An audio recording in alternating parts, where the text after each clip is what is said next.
Good morning. I'm sure everybody knows that this Thursday is Thanksgiving. What are some of the fun Thanksgiving traditions that your family has? Some people like to eat turkey for Thanksgiving. That's a pretty traditional thing, but not everybody likes turkey, so some families make a big ham or a big spaghetti dinner as their Thanksgiving meal. Besides the meat, there's also all those good side dishes. I think my favorite are the mashed potatoes and gravy, and then the stuffing and the green beans, and of course all the desserts. I grew up in a family where we made lots of pies for Thanksgiving. So I'd make them with my mom and sisters and brothers.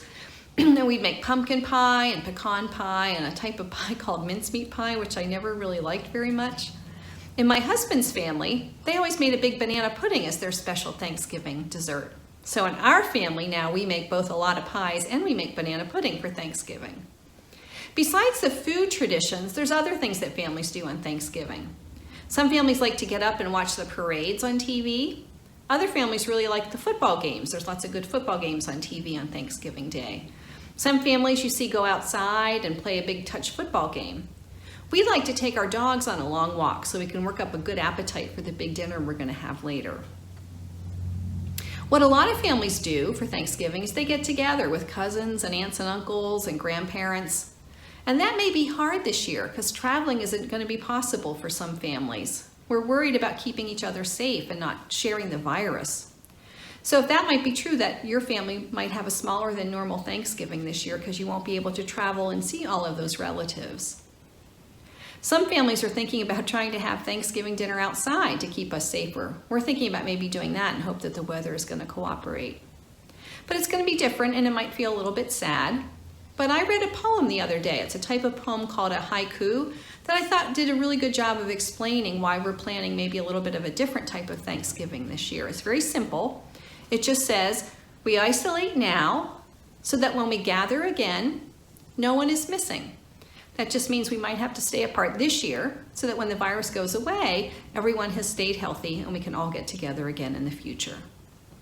Have you ever heard or read any of the stories about the very first Thanksgiving that explain why we have this holiday? It's different from some of our other holidays like Christmas and Easter.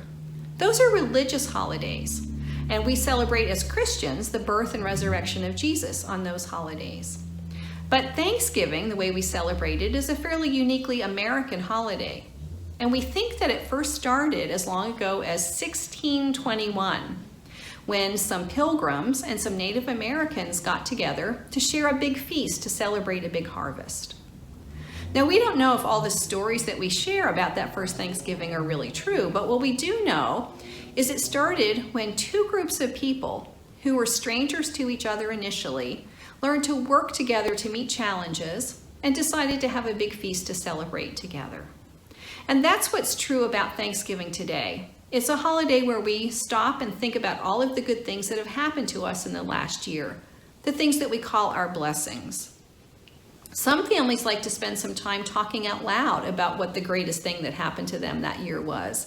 Does your family do that? What would you say if someone asked you to think about what your greatest blessing was? For our family, we're pretty sure that it was the birth of our first grandbaby back in February. But we're also very grateful that we have a warm home and we're going to have plenty of food to eat and that we've all remained healthy. So Thanksgiving is definitely a holiday, a time to sit down together and really think about all the good things that are in your life. Some people in my family actually like Thanksgiving better than Christmas because it's a lot less hectic and we can really focus just on being together as a family. All Americans tend to celebrate Thanksgiving to think about their blessings.